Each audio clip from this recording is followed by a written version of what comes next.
This is Rex Mendoza from Rampver Financials. We're into this series of videos called Simple Steps to Wealth Creation. And we're going to be tackling today in this video the fifth step. The fifth step that's very important to make things sustainable.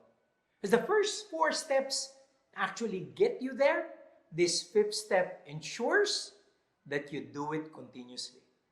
And that's why I'm so excited about this video. And the fifth step is called enjoy the process. Really, that's what it is. Enjoy the process. Wow. I mean, I thought you're financial advisors, right? Usually and typically, financial advisors ask us to be disciplined.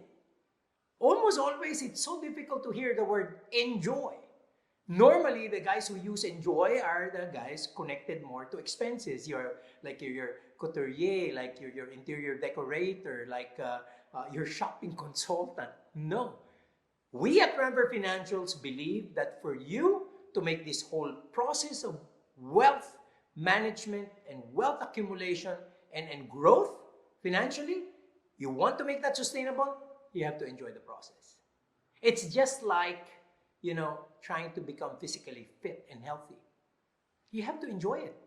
You cannot think of it as a sacrifice, because if you're sacrificing, guess what you do? See, you're trying to lose weight. You're trying to become, great in terms of your physique. So what do? You lift weights, you jog, you run, you sacrifice. Guess what happens? You need to reward yourself. Once you see the results, you need to reward yourself. And how do you reward yourself? You eat, you relax, you get over the lounge, and while the time away, and guess what happens? You begin to gain weight all over again. You begin to gain weight all over again. So it's not sustainable because the reward mechanism is there because it was a sacrifice. But think about the guys who've been so focused on their physical side, who are so focused on maintaining great health. They enjoy going to the gym. That's not painful. They enjoy it. In fact, they feel, something's missing if they skip one day. If they don't work out, they think something's wrong. So these are the guys who really make it sustainable because they make the fun and the enjoyment happen in the things that are right to do. And that's why when it comes to wealth creation, it's also the same way. We have to enjoy the process. And enjoying the process, we tell people you have to set and achieve intermediate goals. Yes, I agree. Long-term goals are very important. Educating children, retirement, creating an estate, the legacy you want to leave behind, charitable giving. I mean, those things on the longer term of the curve are very important. But you have to have very intermediate goals. Because the intermediate goals can give you the satisfaction that positive things are happening. It can give you the affirmation that what you're doing is good.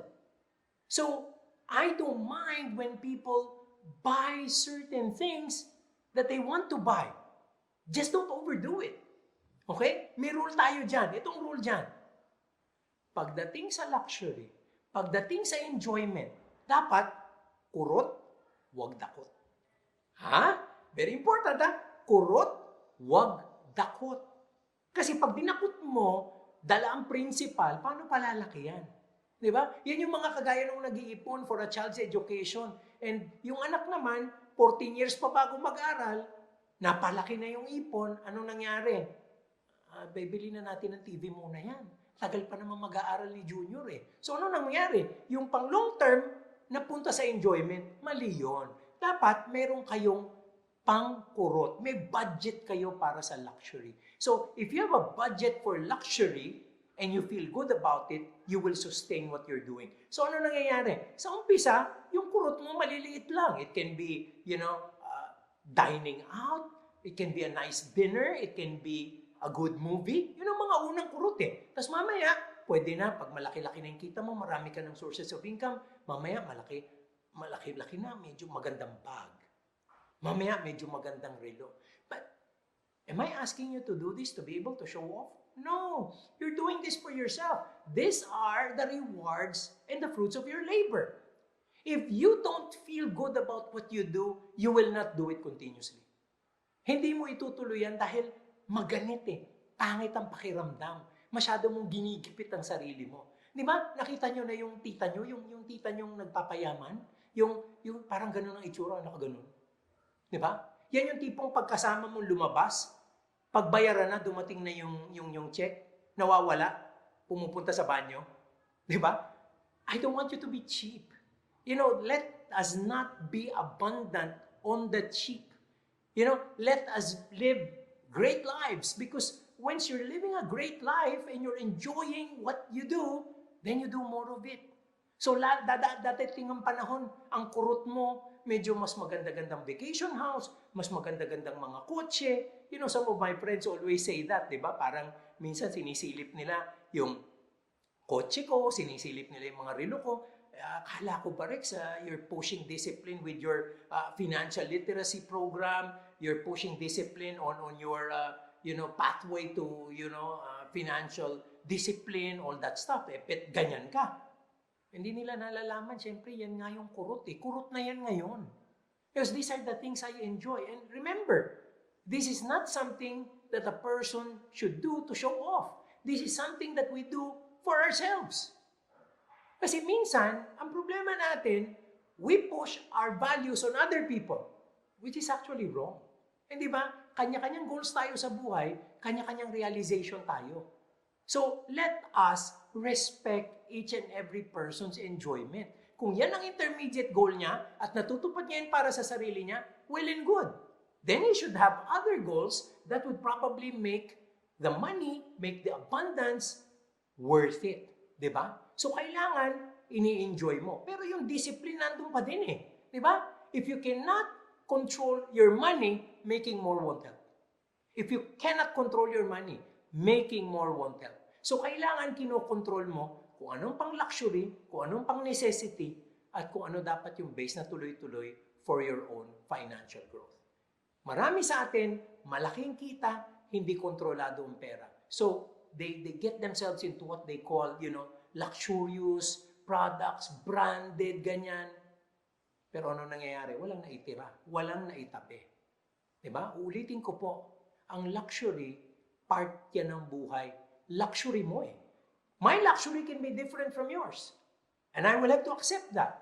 But, what that means is, kanya-kanya tayong definition kung ano magiging meaningful sa buhay natin. Yung gamit natin ng pera, kanya-kanya tayo. But let me tell you, people will have a better base or a better understanding of what truly gives fulfillment will have an edge over others. Di ba? Hindi rin naman maganda yung napaka-material mo lang. Kasi maganda rin yung feeling na nakakatulong ka sa iba. Iba rin yun. It will make things also sustainable. But let me remind you, eventually, 360 degrees na ikot ito. Dalawang 180. It all boils down to, again, perspective. Be aware of your beliefs and convictions. Be aware of what you feel about money. Kasi very important ito eh. Itong understanding natin of what's going to be important for our wealth management track, for our wealth creation track, is going to drive us in particular direction. So, very clear. Number 1, money and happiness.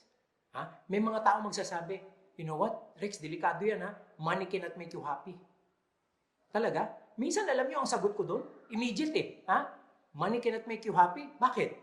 Being poor will? Di ba?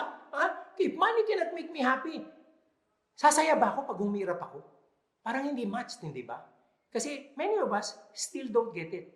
Money and happiness don't go together. Ulitin ko money and happiness, they don't go together.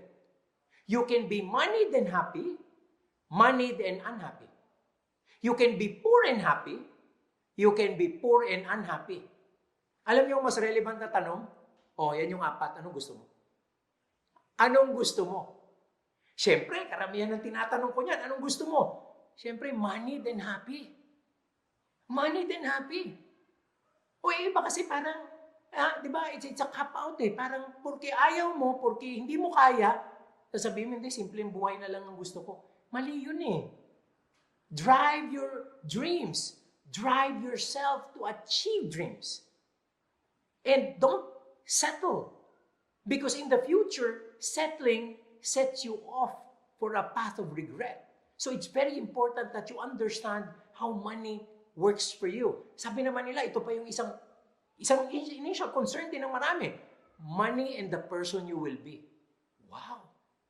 Sabi ng iba, Rex, alam mo yung mga yumayaman, sumasamang tao. Mali. Money is a personality magnifier. Ha? Personality magnifier. Ano ibig sabihin nito? Kung masama kang tao, nagkapera ka, masasama ka. Kung mabuti kang tao, nagkapera ka, lalo kang bubuti. Dahil yung paggamit mo ng pera, sigun dun sa pagkatao mo. Kung may kilala kayo na naging masamang tao dahil nagkapera, dati ng masamang tao yun, nagkaroon lang siya ng empowerment para lalong maging masama. O gamitin niya sa masama ang pera na meron siya. So very important this whole mindset. No? And again, ulitin ko yon. Paano ba natin iniisip? Paano natin binibigyan ng kahulugan ang pera? Pag nakita ba natin, do we embrace it? Do we have a good vibe about it? Or do we shun and discard it?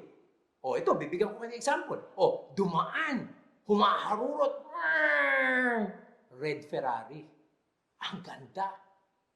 Anong mag-iisip ng maraming tao? Grabe naman yun, ang yabang. Siguro hindi kanya yon. Siguro, pangit yun. Di ba? Ganun ang mga, mo agad eh. Parang, ang yabang, ha? Saan niya ginagamit yung coaching yan, masyado siyang, see? You're actually positioning yourself to think about symbolizations of wealth in a negative way. Ngayon, pagpalagay natin, ayaw mo ng Ferrari, pagpalagay natin, ayaw mo ng ganong kotse. Hindi ba magandang i-appreciate mo na lang?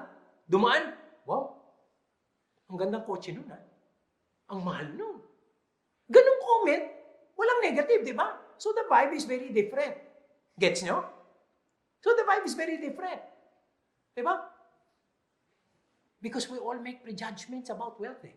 Yan ang problema. And because of that, because of our mindset that are negative, we avoid wealth. Di ba? Isipin nyo, ang yabang. Kung ako, hindi na lang yung coaching yun ang binili ko. Pinakain ko na lang mahihirap. Bakit? Ano alam mo? Alam mo ba? What if that person worked 30 years and sacrificed himself to build up something huge for his loved ones and his family?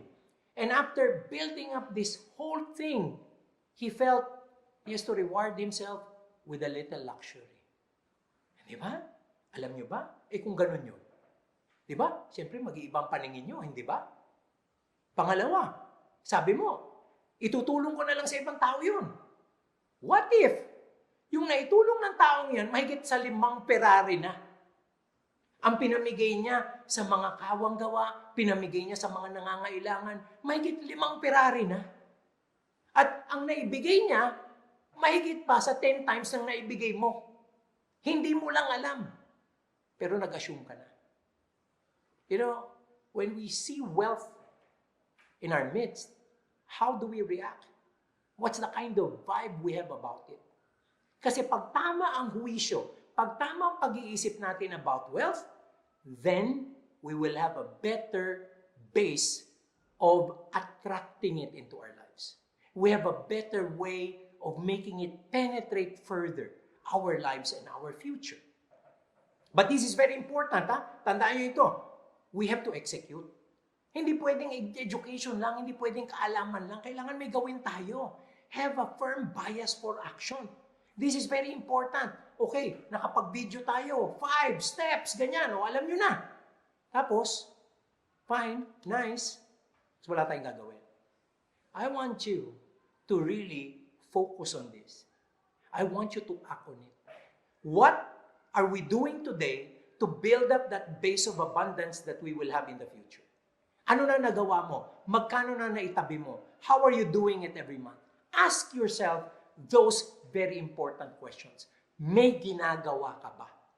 And for many of you who haven't done anything, today is the best time. Ang baba ng market, ang baba ng presyo ng investment assets, the way to deal with it is to immediately act, and the time to do it is actually now. Can you just imagine, yung mga nauna sa inyo, bago pa makabawi yung mga yan, matagal-tagal pa. Kayo, you have a base to start, and that base to start, it would be somehow close to the cheapest it can ever be. So if you start it now, all the better. At yun namang iba sa inyo na nag-umpisa na medyo challenge because markets are down. Isn't this also the best time to average now? To make sure that you have a creation of a part of your portfolio that's in a lower base that gives you more units, gives you more shares, so that when the market recovers, you're going to be up there. Have that firm bias for action. Karamihan sa atin, we learn, but we don't act. Action gets the tire on the road. It can give us the traction. Action also creates emotion. When you start, it becomes different. It becomes real. My last slide will always be my last slide in many of the presentations I do, even on my events, even on our real seminars and programs, even in conventions. And it goes like this. Always anchor everything on what truly matters. What truly matters to you? In the end, it's the people you love. In the end, it's the people who give you energy. It's the end, it's the people who give you the sweetness of life. So if you're going to think about the special people, and it's not just your family, it can be, an expanded base of people who you care for. It can be your employees in your company. It can be, your brothers and sisters in that extended family. Put that all together. And if you anchor yourself in these people and their future, you will always have that motivation. You will always have that energy. You will always have that focus. And you will have a very, very firm path to real and genuine abundance. So friends, yan po ang ating 5 simple steps. Ang 5 steps na masasabi nating madaling sabihin, pero maaring mahirap gawin. I really ask you to do something right now to push this idea, make it a real decision that you will act on very, very soon. Simple steps to wealth creation, they're very simple, but you have to translate them into action. Maraming salamat po. We'll see you in another exciting series on something else that will make you really solidly on your path to abundance. Again, thank you so much and God bless.